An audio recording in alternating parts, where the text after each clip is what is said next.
Hey everybody, we're back here on Inside the Ropes, and I'm joined with the guru of professional wrestling, the one and only Dave Meltzer. Dave, it's a pleasure to finally be on camera with you. Oh yeah, it's my pleasure too. Now, what's interesting to me is I know that you're a guy who, anytime someone heaps any praise on you or says anything nice, you're kind of like, okay, that's fine, but like let's move on. But you know, you've got like the Young Bucks and they've got the Meltzer driver and all that sort of stuff. Yeah, that's cool.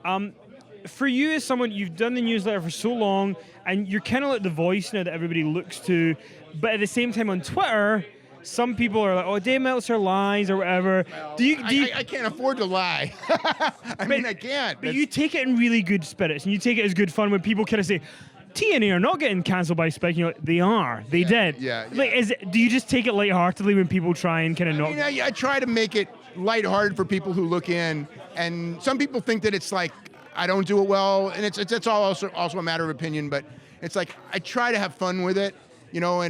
But I do think that like some people, you know, you need to be tolerant of other people's opinion, and I mean I am. But when I mean when people say like, oh, you know, you're an idiot, it's like, well, if you treat me like that, I'm going to treat you like that, and if you're nice to me, I'm going to be nice to you. But I'm not. I know like some people like to be nice to people that are mean to them, but I'm not that person. If you're uncool to me, I'm not going to be cool to you either.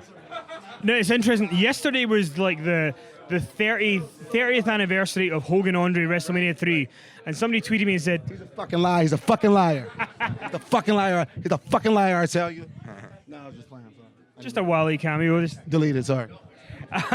Hogan Andre 30 years ago yesterday, and you had rated that the worst match of the year in the Observer in 1987. Well, I didn't. That actually won the voting. Okay. It won the voting. So, but how do you feel it now? Because that's such a significant match. It's a big match. Yeah. Well, history is history. I mean, the match quality and match importance are two completely different things. Although I try to, if like I know that like in some matches, if I feel that there's like some sort of an importance thing, I try to be like, when something happens like that where you're, like Bret Hart and Steve Austin, one of the reasons I rated that match so high was because when it was over, I said, this is going to be a big deal. I just felt like, okay, I can't say I thought that Steve Austin would be as big as he was, but I knew he was going to be big. Yeah. I knew he was going to be real big, and I knew that match, with the way the double turn was more important than the work rate of that match because of how well it was done and that memorable portrait of Steve Austin with the blood and the sharpshooter and passing out.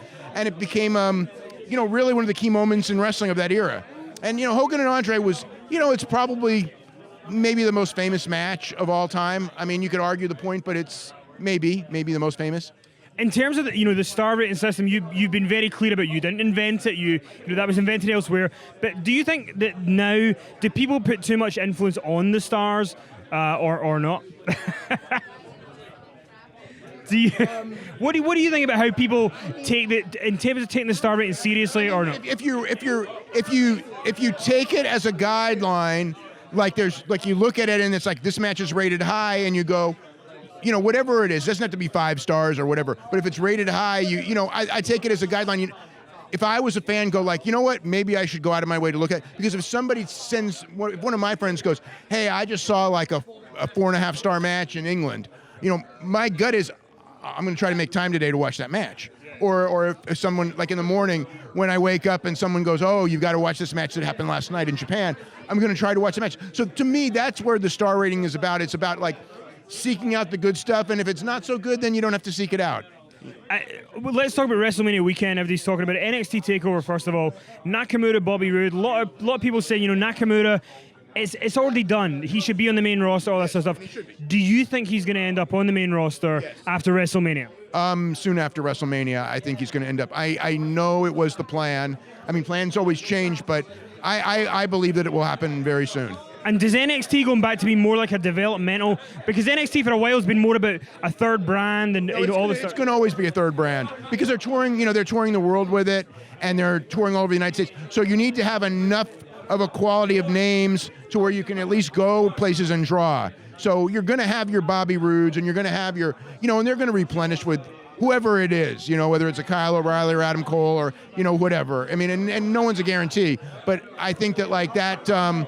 They're going to be bringing in. They're going to be recruiting guys that are good to go along with the developmental guys that they're training from scratch. So let's do some WrestleMania quickfire questions that everybody wants to know. Hulk Hogan on Sunday, will he be there? Your gut instinct. I don't know. I'll just say I don't know. My gut is yes, but I have not talked to sponsors. I mean, to me, like I said when we were on stage earlier today, if I was WWE, my idea would be to bring him back at WrestleMania, whether it's this year, maybe next year. And I would go to everyone that I do business with and go, do you have a problem? Because if somebody has a problem with it and they're going to pull out, that becomes a domino effect. If, let's say, some group goes, we're pulling out of sponsoring WWE because Hulk Hogan said these racist comments and we do not want to be affiliated with them, and that comes out, other sponsors will follow suit. You don't want that to happen. If everyone says, hey, it's fine, it's years ago, he was recorded, he didn't know what he was saying, whatever it is, or he's apologized, then yeah, do it. But if it's going to hurt your company, you can't do it. And I don't know what happened. I don't know if they talked to other people. I would hope that they did, because you don't want to be blindsided by that. Because that's, WWE is in that sense, from a public image, their public image is not too bad, and you don't want something, because it can go down in a hurry, especially when you're talking about a subject like racism. So there's a risk, and that's why, like I said, you've got to talk to your people, your business contacts, and everything like that, and then make your call. Wale, let's ask you a quick question. Do you think Hulk Hogan returns on Sunday at WrestleMania? Oh, fuck Hulk Hogan up. Sorry, no. Was that a good promo? No, I don't think he'll be here. No, you don't think he'll be there? All right, Undertaker Roman Reigns prediction. I'll tell you one thing. It's a landmark moment for WWE. Like, they have a decision that can set their next 10 years up. Like, this is it. Like, this is a unique situation right now. They booked themselves into history right now. So the deal is, it's not necessarily about who wins and loses, but it's about how it's done. Because if it's done bad, it can backfire in there. And then again, they're trying to build Roman Reigns as the guy. They just misfire where it's like they've been in a position like this and it just blows up and it's just like weird.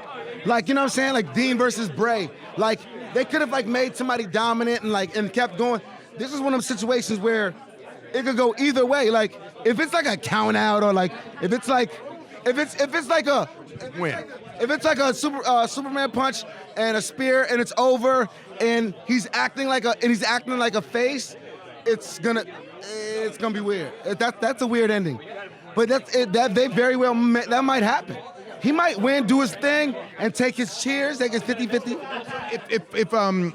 If Roman Reigns wins, he's getting booed out of the place, but they know that. So you've got to go with that idea. It's going to happen, and utilize it. And that's the beauty of wrestling. When I talk to people who's like, oh, it's fake, I'm like, dog, do you realize it's like improv?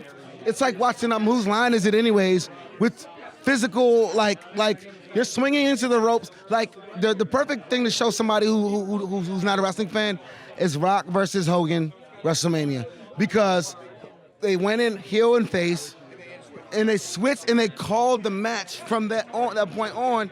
Like, all that hulking up shit wasn't gonna go down if Hulk Hogan was a heel. There'd have probably been run-ins. Who knows what they had? They might have told the ref, hey, no cut, no run-in. They're both faces now. We're changing it. That's the beauty of wrestling to me. And then hearing about it on Wrestling Observer, and then you feel like, So Roman Reigns, Undertaker, let's talk about it very quickly. If Roman Reigns is to be victorious as a babyface in their minds, and that's how it's presented long term, is that a problem, or does he need to go heel for that to be a successful venture of beating Undertaker? That's a real tough question. We have Bruce Prichard, who's joined us here. I mean, Bruce, you've got a podcast called Something to Wrestle With, and you've not been very complimentary with Mr. Meltzer. Should we stage an intervention here? Can you two make up on camera? No. We're okay. No? Oh, no, now he's doing business. No. Never. A handshake? Just one? We shook it. We hugged. For fuck's sake, we hugged. We're asking I'll hug him again. Right, we're asking the question right now. I actually like Dave. We're talking about Roman Reigns, Undertaker.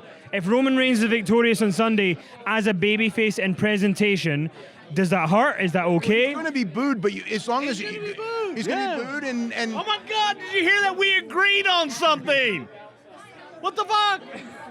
Yeah, he's gonna be booed. He's going to be booed. Everyone knows it's not a secret. It's not a surprise. But the question is, what do you do with it? And who does he go against? And, and what's the long-term? Because the long-term thing is him as a babyface. And I know their mentality right now because of John Cena is we can make money with a babyface who gets booed because they've proven that they can.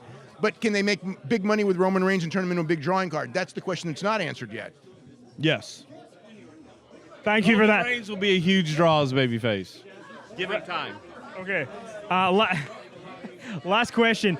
Goldberg, Brock Lesnar. There's obviously all this conversation because there was a squash match at Survivor Series, squash match at Fastlane with Kevin Owens. There's a lot of people online who are angry at the idea that it might not be a full match. Do you think they do a full match, and will it be a redemption? I believe that they will do as full a match as they need to do. The idea is they don't need to do a 20-minute match.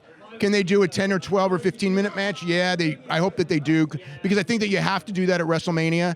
And if unless one of them's injured, and then you got to do what you got to do.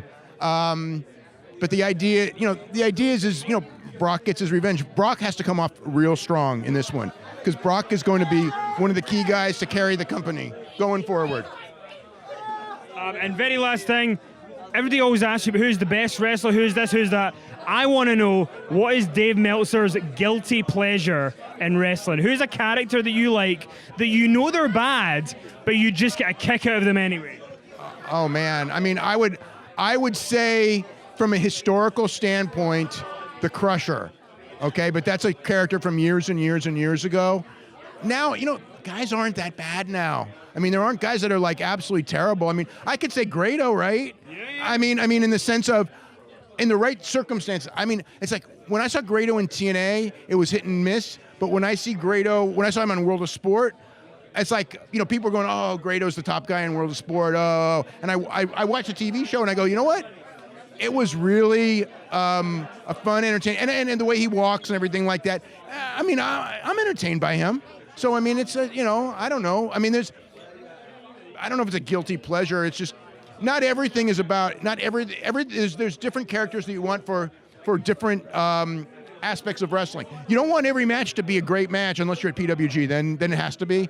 But you want a little bit of a variety. That's why, like with Bill Goldberg back, like some people are really bothered by it, and I wasn't at all because he engaged people. People came to watch him. It was intriguing. It was different. It was a curiosity thing. No, he's not gonna have a great match. He's not gonna have a Will Ospreay match or a AJ Styles match. But I've always liked Bill because Bill connects with the fans and he comes across like a superstar.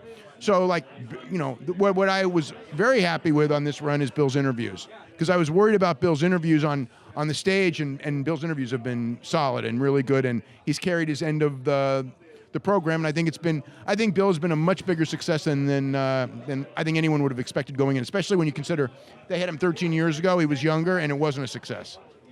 Dave Meltzer, the man who's probably going to have the busiest weekend of anybody here in terms of writing and what he's got to cover. Dave, thank you so much for joining us. Oh, you're very welcome. Thanks for watching. I hope you've enjoyed our WrestleMania coverage. Stay tuned for more interviews, clips, news updates, and much, much more. Also, stay tuned to our Twitter, @inside_the ropes, for more of what we've got coming up in the future.